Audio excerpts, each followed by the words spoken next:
when I got off stage, a man started talking to me and he just said, I loved this song. And, I'm playing here on Monday and that's why I'm here. I just wanted to check out the stage. And we just completely hit it off. And we kind of talked in the corner for maybe 20 minutes while the band was, changing over. And I went to the washroom and a woman said, well, do you know who you're talking to? I was like, yeah, his name's Sean. Do you know him? He's really, really nice. He goes, well, yeah, well, he's John Lennon's son. Dayna Manning's our special guest. You'll hear that story and a lot more on Rock History Music. I know you're used to interviews with classic rock stars on this channel, but every now and then I'll squeeze in someone that I listen to an awful lot. Dayna's new album is called Field Notes, and I love it. She's an author, singer, songwriter, and one heck of a talent. She shared the stage with the likes of Burton Cummings, but Dayna Manning always followed her own path. Her 1997 debut, Volume 1, introduced a young Canadian singer-songwriter with real emotional depth and melodic grace. Songs like Half a Man and A Walk on the Moon got her a lot of attention. She even earned a Juno nomination and a place on Lilith there beside Sarah McLachlan and Sheryl Crow. Rather than chase pop fame, she came home to Stratford, Ontario. Manning also co-founded Trent Severn with M. Griner and Laura Bates, a trio that helps celebrate Canada's lifestyle through rich harmonies and storytelling, even collaborating with astronaut Chris Hadfield from space. Their brand new album is called Field Notes, and you can preview it at danamanning.com. Were the first two albums I ever listened to by the Beatles. They were my dad had them on a tape back to back. I was painting my room, my childhood bedroom, the color that I wanted it to be, and I really got into that. And I really loved they did shift from the kind of more bubblegummy to like questioning the world and wondering what's around them and what's right. So I really did get into the Beatles that way. Um, I ended up meeting Sean Lennon, John Lennon's son. I ended up playing at Lee's Palace. I was opening up for this Pursuit of Happiness, who were friends of my managers at the time. And when I got off stage, a man started talking to me and he just said, I loved this song. And, I'm playing here on Monday and that's why I'm here. I just wanted to check out the stage. And we just completely hit it off. And we kind of talked in the corner for maybe 20 minutes while the band was, changing over. And I went to the washroom and a woman said, well, do you know who you're talking to? I was like, yeah, his name's Sean. Do you know him? He's really, really nice. He goes, well, yeah, well, he's John Lennon's son. And I had no idea, absolute no idea who he was. And it turned out Yoko Ono was playing at Lee's Palace a couple days later, and that's why he was there. He was playing with her.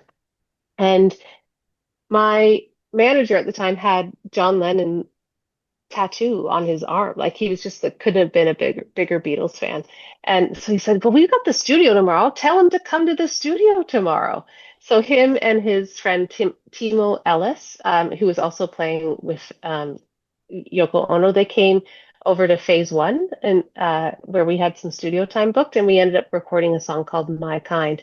And everybody just played whatever. Like I think Timo was playing bass in Yoko's band, but he ended up playing drums on the track, and we just had this most fantastic time. And it was just this beautiful little time and space that happened. And I'm not in touch with Sean or anything like that, but we have a song out on a record. What's the process of getting this new album? How long did it take? Because you're an observer. I'm looking at you and I'm listening to your lyrics and I'm going, yeah, she's really an interesting title for the album. But you're like you seem like you study people. You study the human condition. I think that would be true. I think a lot of artists do. This is a collection of some songs that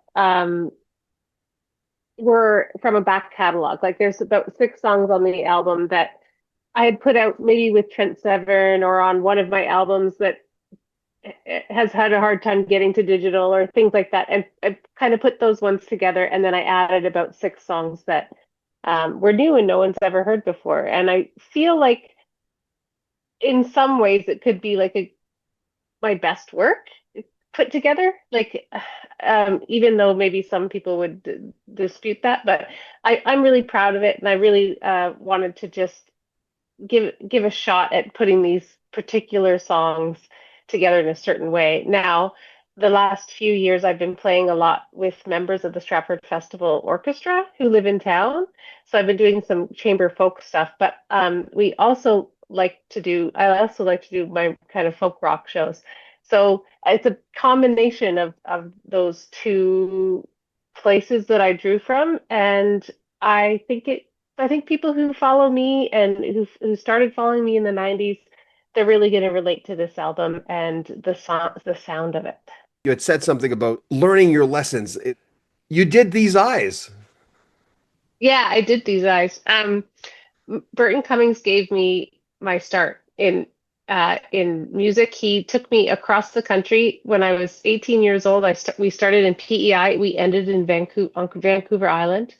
I'd never been anywhere in my life, and some days I would wake up I'd be up earlier than him, and I'd wander into sound check, and the sound man Mick Schmidtmeyer would have me check Burton's piano, and sometimes I would pretend to be Burton and pretend to play These Eyes or some sort of song.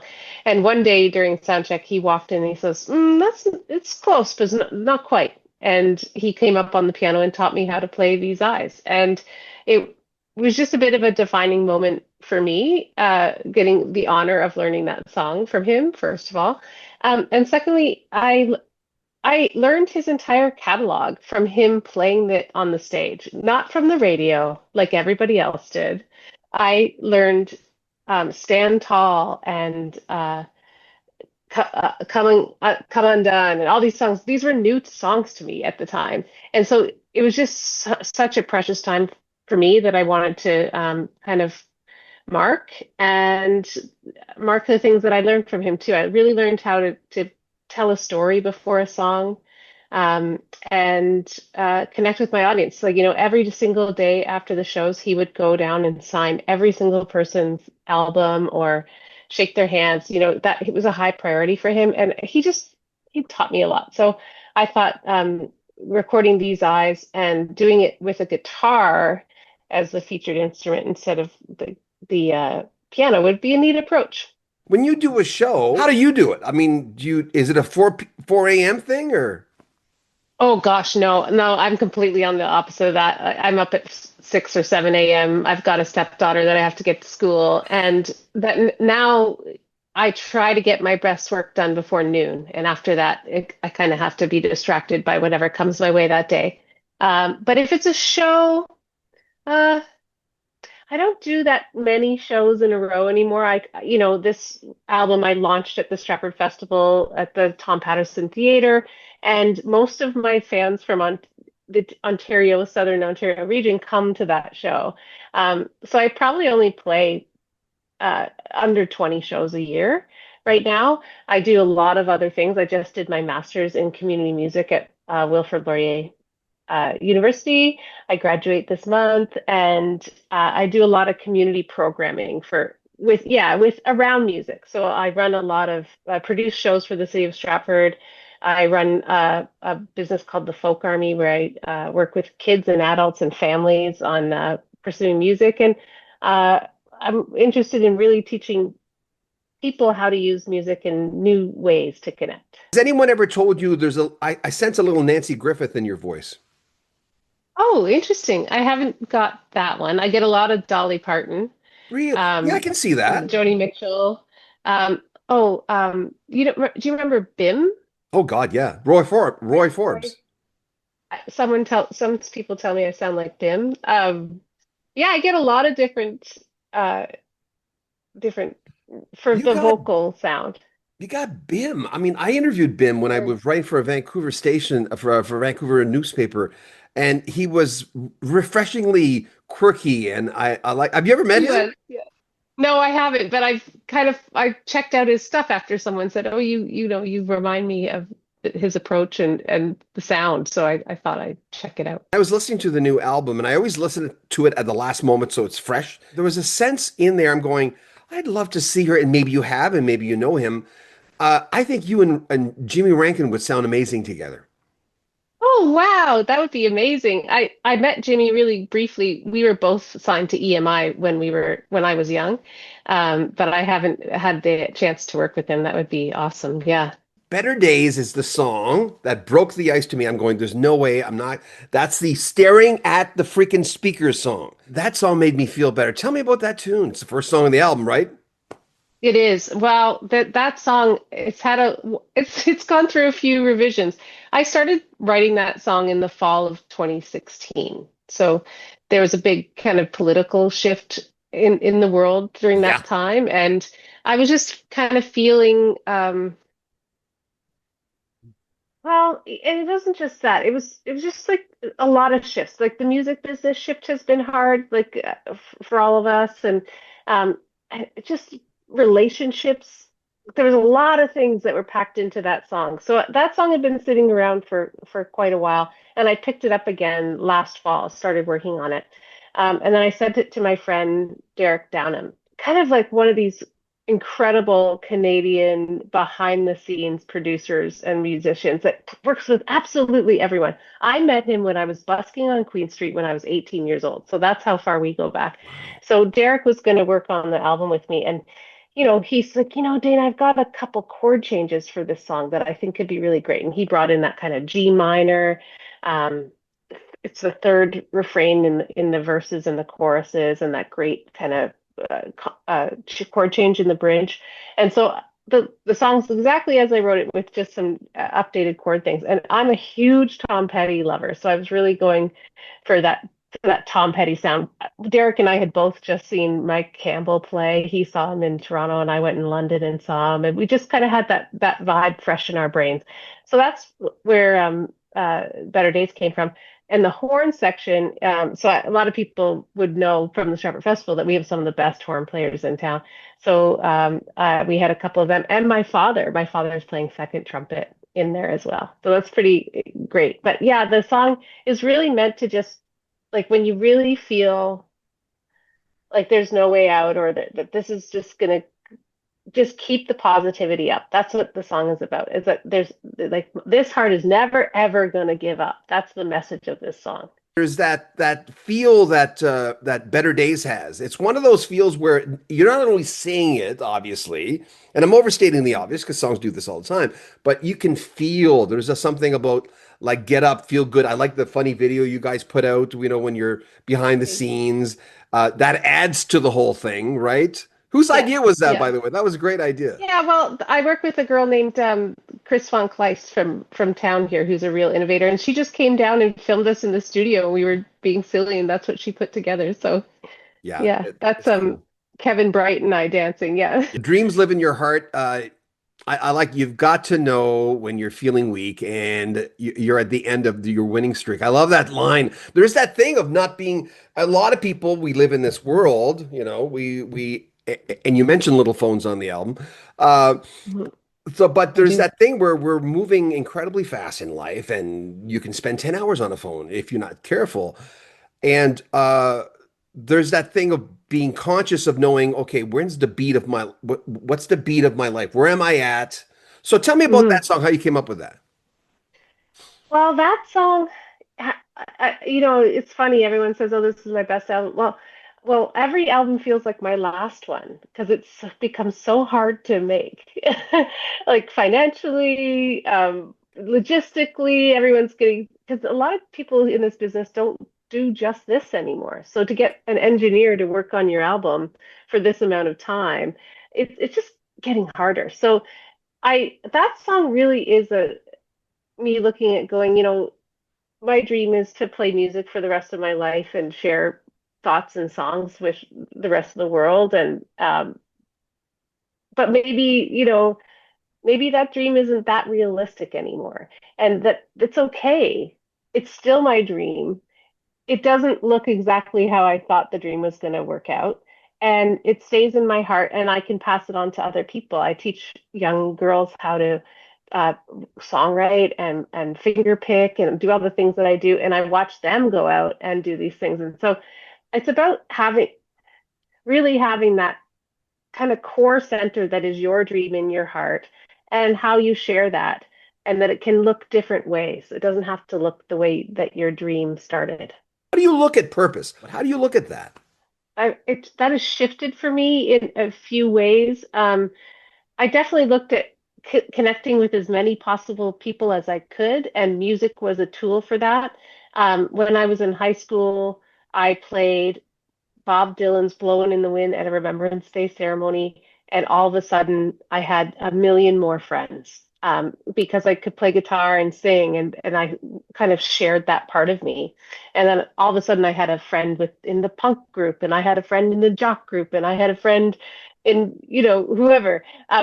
And that really opened up the world to me. So I really just felt like, oh, the music is a connector. And I also saw my father, who was a community musician here in Stratford, giving back constantly with through music. So that really felt like my purpose, and it felt easy for Mm. me. I started writing songs. The first 12 songs I ever wrote in my life are on the first album I got a Juno nomination for. So it just was something I could do, and it felt like it was part of my DNA. Um, and so doing that, I could connect with the most people that I possibly could. But that didn't mean that I had the most meaningful connections, because sometimes I didn't even know I had a connection with someone until they came to my show and said, "Hey, this song really affected me that way." So I think my meaning in my life now is more about my husband and my family and my parents and these closer relationships, my community, like really investing in my community and picking somewhere that I want to stay for a long time. I ended up living all across Canada where music led me. Um, and yeah, I think that meaning for me has changed. It's still music and still giving the gift of music for other people. Like tonight, folk army classes start tonight for the fall, and for the first time we're having a folk army family class where the kids and the parents or the kids and the grandparents come and we all learn music together and play music together. So that's really meaningful to me now. But to me in 1997 was definitely playing on the first year of Lilith Fair, So it looks different. How do the pieces come together for something like that? For me, being signed to EMI really helped. Everyone was watching who was doing what. And Terry McBride really liked me. He was a big fan of mine. I ended up managing me. Terry McBride was a co-creator of Lilith Fair with Sarah McLachlan, and managed her and managed the Bare Naked Ladies. And I'm pretty sure he launched Coldplay's career. He's very much a finder and connoisseur of music. So he really was a fan of mine. And the first day of Lilith Fair, which was in Toronto for me, I was playing kind of on a third stage, where it's not the main stage at the Molson Amphitheater, but they set up some smaller stages around. And it was raining, and my stage got rained out, and he put me on the main stage. So I got to go up there in front of 18,000 people and play my music. So that was an incredible experience that I'll never forget hearing.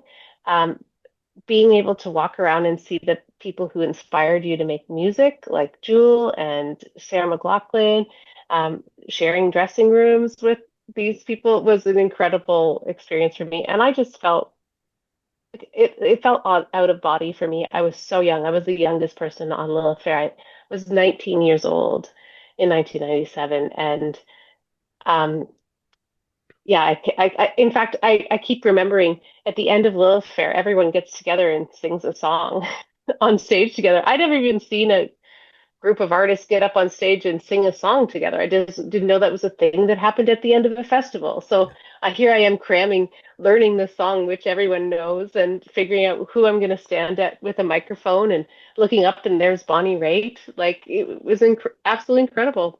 I will never forget it, and I'm forever thankful. Save Me. Gorgeous. I wrote gorgeous, haunting. It has the orchestration is beautiful, but it almost had a slight haunting feeling to me. Like not I don't know if it's melancholy, but that song is another one that I went, whoa. Tell me about that one. Thank you. That's the earth speaking to humanity. Um, and so, yeah, it was very much my folk roots trying to write an environmental song. It was inspired. I was writing it, and then I was inspired by a book called The Nutshell by Ian McEwan. And in Nutshell, an unborn baby is he's the narrator of the book and is trying to figure out how he can stop the murder of his father, in the book.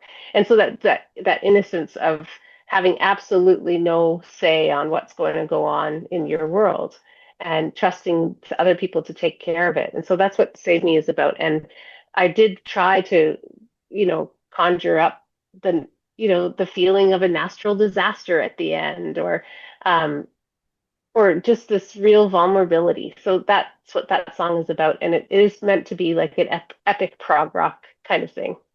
I find that as you get older, it works out. Tell me about that song. Oh, well, I just always think like, how do we? Well, we don't really on this earth. When I was younger, I would think, well, how is it that this person wants to deliver the mail, and how is it that this person wants to work at the shop downtown, and that this person it doesn't. It's on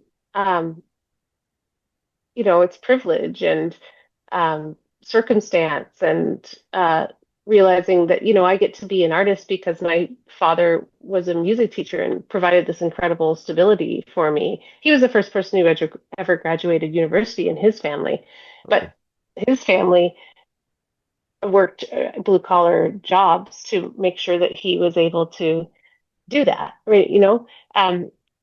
So there's like this process where you fit in the world, and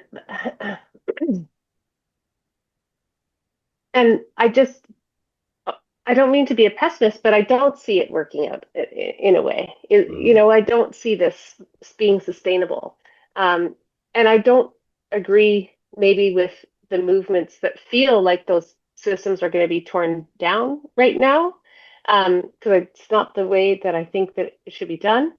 But to me, it does feel inevitable that something there's going to be a big shift. And yeah. that song I started 20 years ago. So that the Really? core of that song was written in 2001, and I went back to it and kind of updated it Yeah. and wrote a new bridge and some different chords and stuff. But that one I always, whenever I introduce it, I say, well, this is supposed to be, you remember the robot from the Jetsons that would come up and like say, oh, your meal's ready or whatever. And it's just like the robot from the Jetsons just has a malfunction, slowly has a malfunction throughout the song and falls apart. I don't want the world to fall apart in any way. I am very much someone who loves a positive, hopeful leader, and an inclusive outlook, but I am worried about the world. I find that as you get older, it works out. Tell me about that song. Oh, well, I just always think like, how do we? Well, we don't really on this earth. When I was younger, I would think, well, how is it that this person wants to deliver the mail, and how is it that this person wants to work at the shop downtown, and that this person it doesn't. It's on it's privilege and circumstance and realizing that, I get to be an artist because my father was a music teacher and provided this incredible stability for me. He was the first person who ever graduated university in his family, but Oh, his family worked blue collar jobs to make sure that he was able to do that, right? So there's like this process where you fit in the world, and I just I don't mean to be a pessimist, but I don't see it working out in a way. mm, I don't see this being sustainable. Um, and I don't agree maybe with the movements that feel like those systems are going to be torn down right now, because it's not the way that I think that it should be done. But to me, it does feel inevitable that something there's going to be a big shift. And yeah. that song I started 20 years ago. So that the Really? core of that song was written in 2001, and I went back to it and kind of updated it Yeah. and wrote a new bridge and some different chords and stuff. But that one I always whenever I introduce it, I say, well, this is supposed to be, you remember the robot from the Jetsons that would come up and like say, oh, your meal's ready or whatever. And it's just like the robot from the Jetsons just has a malfunction, slowly has a malfunction throughout the song and falls apart. I don't want the world to fall apart in any way. I am very much someone who loves a positive, hopeful leader, and an inclusive outlook, but I am worried about the world. Take the leap, I wrote for any town. Uh, Paul Yes, McCartney said in yes. the 80s, he said the Beatles were a good little band. He says that a lot when he talks about the Beatles. He said, I heard yesterday on the radio when I was having lunch. It's a great little song, but to take the leap, he had said in the 80s that, the greatest bands in the world might not have made it. She got pregnant. His Hmm. father broke his leg. Something happens to take you out of music, and it's easy because music is an unstable world. But in any town, tell me about where the impetus for that song came from. Yeah, that song came from I wanted to kind of move back from Toronto to Stratford and having bunch of my friends going, "That's a bad move, Dana. That's a bad move." And yeah, I just think about sitting in. I guess it comes back to dreaming again, sitting in your room, dreaming about being part of the world in the way that you see yourself, and uh, doing all the things you dreamed of doing, and how the room is designed for you to do that dreaming, and how we all look at each other and just wonder if each other's lives are better, and if they have something that we don't, or this choice they made is making their life better. I guess it's a bit of confidence, uh, uh, egging myself along to stay in the game, and yeah, just recognizing the people around me and the things they're doing. How do you look at Yeah. luck? Have you ever really consciously thought about it? Oh yeah, I think I'm one of the luckiest people. I don't know, but I think there's something else going on, and I don't want to sound crazy or anything, but the stuff that happened, the other day Like the I told a serendipitous story. stuff, you mean? Yeah, this serendipitous stuff. I don't. I told a story the other day about I was in a studio in Nashville. They were having a big party for Summer NAMM, and upstairs it was really, really hot. And I wanted to sit downstairs because I just couldn't take the heat, even though the air conditioning was on, but the door had been kind of open. And I sat down beside these two obvious musicians, beautiful long gray hair, and they definitely experienced. And I started talking to the woman, and she said, "Oh, I have a career on a website called Second Life. And so I'm a singer-songwriter on there, and everyone who comes has their own avatar, and they're actually my fans, and they actually buy my music. And my husband's a engineer, so he records all my stuff for me." And I said, "Oh, that's amazing. Well, what have I heard anything you've engineered?" And these kids had come downstairs and put on um, a Motown classic, like "Baby Love," like on the jukebox. And he goes, "Well, actually, I recorded this." And I said, "You recorded this?" And he goes, "Yeah, I was like at the Motown. His name was Bob Olson, I think is his last name. I'd have to look it up for a second.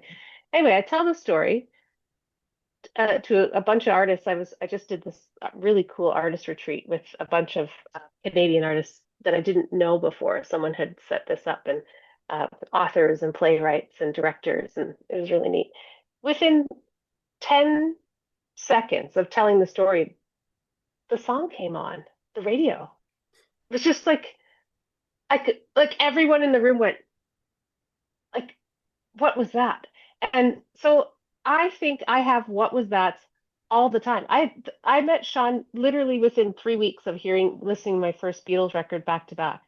I can't explain it. Yeah, I can't explain it. I think you do make your own luck, but I think Yeah. you attract things. I think there's an attraction, and they can be tiny and it can be big. And I think it can be about how open you are to how big that is and how tiny it is. I don't do anything to make these things happen. I don't read books, or I don't subscribe to The Secret, or these different things. But I definitely notice a pattern of what you're open to ends up coming your way. A Walk on the Moon, was that really your first song? Yeah, it's really my first song. I wrote it after a couple kids. I was babysitting went to bed on their father's guitar. Yeah. That's pretty damn good for your first song. I feel like, I'm putting out a single per month up until April, where I'm going to put out the entire thing to digital service providers.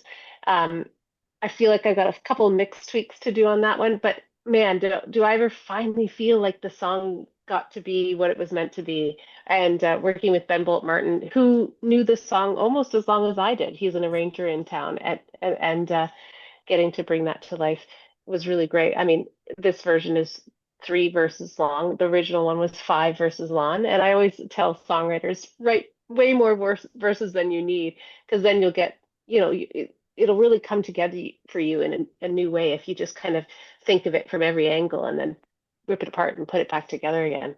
So I don't know, this one's pretty special and I can't wait for people to hear it. From Canada. Let's talk about yes. Well, that song is a co-write with a man named Bill Lishman or William Lishman, and you'll know him as Father Goose. So he is the man who taught Canada geese how to fly south in his ultralight aircraft. Yeah. Yes, and that movie Fly Away Home. So I heard his story, and I somehow missed the movie, somehow missed this ever happening. Maybe I was out on tour or something. I just didn't hear it. And I heard the story and I was like, oh my gosh, it's the most wonderful story. I gotta write a song about that. And I just heard my friend Lenny Gallant had written this song about Amelia Earhart that I loved. And I thought, oh, what a beautiful, like it just sounds like a soundtrack of flying. Um, so I wanted to write this song. I start writing it as if I'm Bill singing to these birds. I'm going to fly south and leave them there and wonder if they're ever going to come home.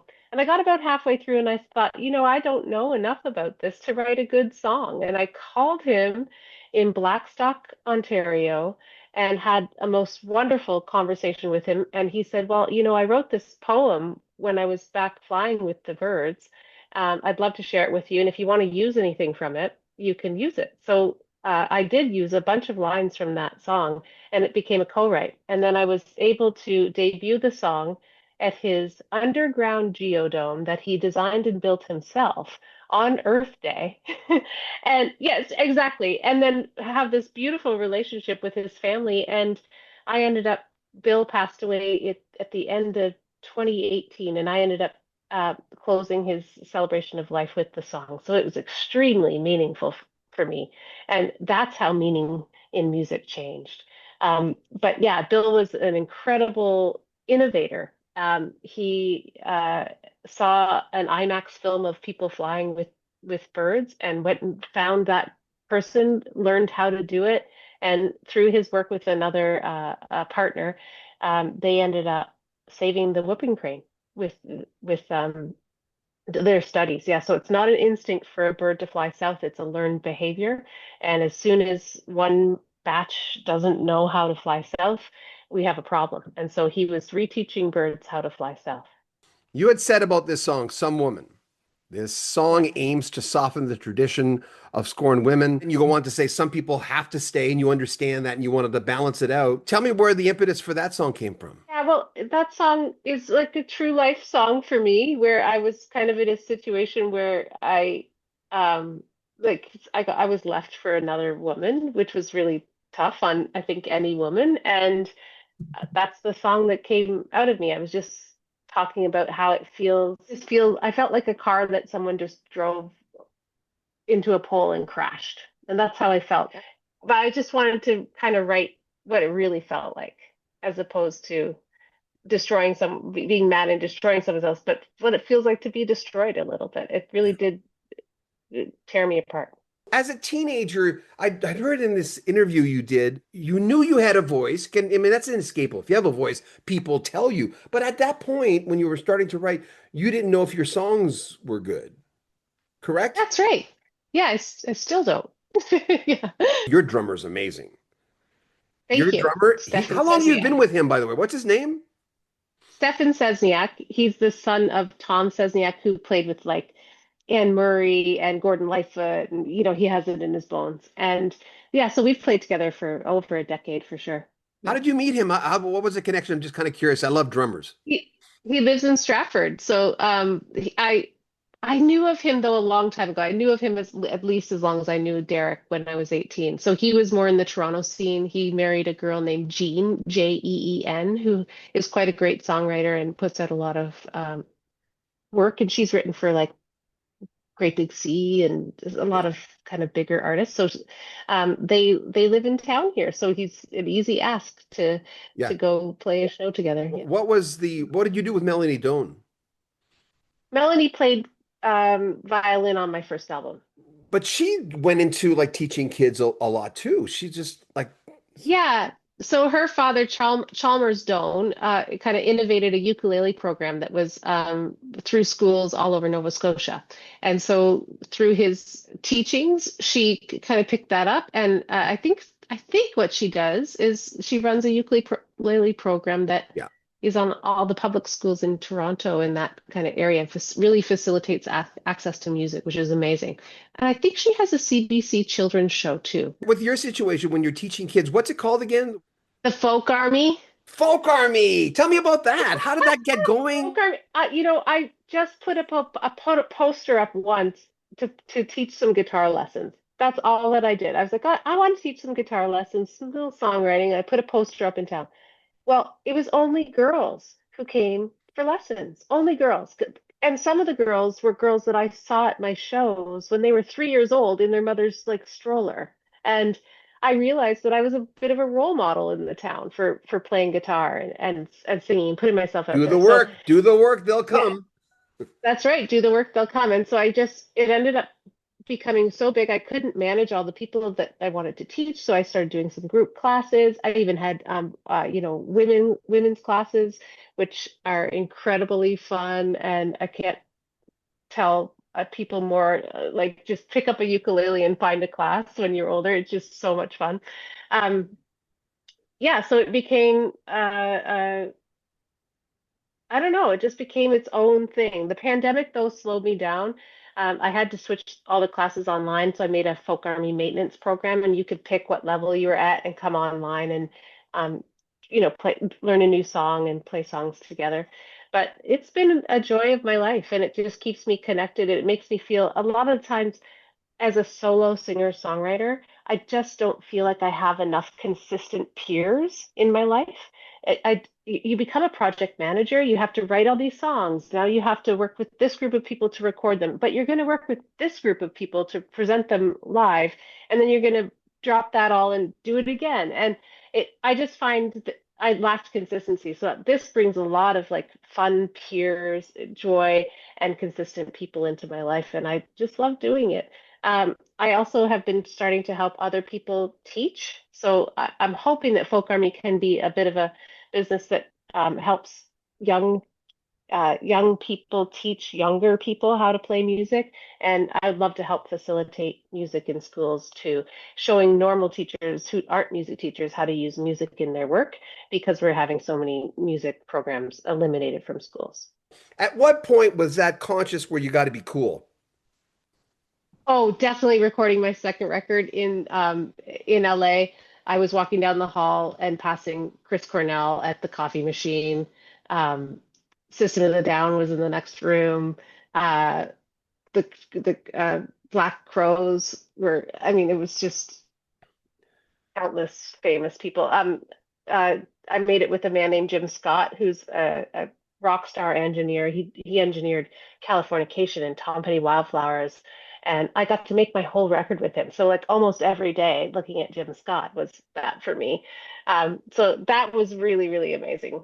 I would say that that's when you know, getting to the getting to the coffee machine, seeing Chris Cornell there. Audio Slave was making the record too, and Tom, the guitar player from Rage Against the Machine, came and asked me to borrow my capo. I mean, these were my moments for sure. I was a 90s rock Yeah. fan, and those were the people. Tell me about this band, young lady. Oops. Tom Petty and Yeah, Heartbreakers is one of those that was one of the earlier ones for you, right? absolutely. And this is sounds strange. When I was maybe 14 years old, I watched Silence of the Lambs alone in my basement because I was not allowed to watch it, but my parents were like at a band practice, and so I watched it, and I remember the song American Girl from that movie, and luckily, like that's what stuck with me from that movie. Um, and so I asked my dad to buy me Tom Petty and the Heartbreakers' Greatest Hits, and I couldn't get enough of it. And then I heard the first single, that You Don't Know How It Feels from Wildflowers, and that for me was the record. When I bought that record, and the pacing of that record, the different types of songs that were put together on that record, a slow song, really fast rock song, really introspective song. Each song became my favorite song at one point in time, and I couldn't get over how good the record sounded. And I was only 15, and I knew that that was the best sounding record that was out there. And it won the Grammy for Engineer of the Year that year. I just had it, I don't know what it was. I had an ear for it. I had uh I feel, my first record, I literally like tried to pace it and design it to be like Tom Petty Wildflowers. The album cover even looks like it. Like I just was obsessed. Sequencing Mhm. it, I think, and I love the fact that, your first song, the song that got me to us talking, I growing up in the 70s, sequencing was everything. That first song had to come Mhm. and grab you by the jugular and say, "Hey, come on over here and listen to us." I think everyone comes with a perspective of what they think they're aiming for, or Yeah. hey, I understand this and I'm going to communicate this. I mean, it's completely different world out there right now. I don't know if artists think about sequencing or even putting out an album of a set of songs or things like that, but I always have. It's just my generation, and um what I love about it. I mean, I just love taking the time to sit down. It's like a meditation, and hearing someone's journey through music and dedicating an hour of time to that. I don't think it's done that much anymore, but some people still do it, and I make records for them. Freedom, the last song. Oh yeah, Freedom. Yes, yes. See, that's a fun song. You chose that has a nice feel to it. Tell me about that song, I wrote that song for the Canadian Forces Snowbirds. I which know your that husband sounds, was part of. which my husband was part of, which was, I did not know him as my husband before I wrote the song. So songs can do powerful things. Um, I in 2009, I was singing the anthem at an air show, and one of the snowbirds came up and said, "Hey, are you Dana Manning?" And I said, "Yeah." And he goes, "Well, I have all your albums, and my wife and I have been all to all of your shows in Winnipeg. We're big fans." And I said, "Well, that's amazing." He goes, "Well, if you ever write anything for the Snowbirds, just let us know. We fly to tons of Canadian music. Like they line the fields with speakers and kind of design their show to the music." So I wrote a song. I never ever told them that I wrote the song, because this fella Mike that I had met wasn't on the team anymore, and I didn't really know who to talk to. But I did dedicate it to them in an album. And on Canada Day in 2013, my band, Trent Severn, which I was a part of, and who I wrote that song for, um, raised got to sing "O Canada" to raise the flag on Parliament Hill on Canada Day. And someone just days before had told the Snowbirds about our song. So they reached out to us and said, "Hey, we're at the Hill. We're going to be, doing our Parliament Hills Canada Day show. We'd love to connect and grab a CD from you guys after the show." So we ended up at the back of the Parliament building, watching the fireworks with two astronauts and the entire Snowbirds team, because we also got to back up Chris Hadfield singing Space Oddity for the first time ever on Earth that day. Yeah. So that day was really the pinnacle, but that's the day I met my husband. So it was really something. How did you meet your husband? Well, I met him that day on Parliament Hill because he's the person who emailed and said, "Hey, we'd like to get some Oh, CDs he's from the you one. girls." Yes, that's how I met my husband. He was with someone else. I was with someone else. And we had just mildly kept in touch, like very, very mild. Like, Yeah. on Instagram, he'd see that I was in Whitehorse playing. And he'd be like, "Oh, you're in Whitehorse. We're in blah, blah, blah," wherever they were, saying, because there was actually quite something to bond with being a touring artist across Canada and being a snowbird, because you go to all the little towns, and he'd be like, "Oh yeah, I ate at that cafe in Quesnel," and we were just casual friends. When the pandemic hit, you'll remember that the snowbirds had a pretty tragic crash in Kelowna. Yeah. And when I saw the news footage of it, I knew that it was his position on the team because of there was two jets that went off, and the back jet had had a crash, and so that's 10 and 11, and he was number 11. So I just sent him an email after years, just checking in with him, and we just started talking back and forth, and it ended up that he's like divorced, and I had just broken up with my person, and we started chatting, and so we've been married, well, 2.5 years now, and together for 5, and um, Ah, really happy, and yeah, it's fantastic. But that's the thing, that these songs, when you're a songwriter, you're not just writing a song; they become a story of your life in big ways, and that's part of the research that I did at Wilfrid Laurier, was just about kind of capturing history in a song, and it was just one piece that I wanted to do because I know how these songs have become touchstones in my life, and how they become having the stories of my own, not even my own, but for other people. Songs are yeah, really powerful, yeah. and they hold a lot of meaning. I do have a book out called Many Moons, where it's 12 of my songs, and it's either why I wrote the song. So that's something you can get it off my website. I think Amazon has it. I don't know who has it, but it's online and people can buy it. I was talking with a publisher about a different book that I want to write, and I still want to write. And she kind of had the idea for this. And there is a playlist. I've made a playlist on Spotify that you listen to while you read the book. Yeah. This was been a lot of fun. I really enjoyed this. I knew I would. Well, I appreciate it so much, John. It's an honor to be on your channel, and for your listeners to have this exposure to my music. I appreciate it a Yeah. lot. Take really good care of yourself. Thank you. See ya. Bye, John. Bye-bye. Make sure you comment on our video, subscribe to our channel, and share our videos. I'm John Bowden. This is Rock History Music.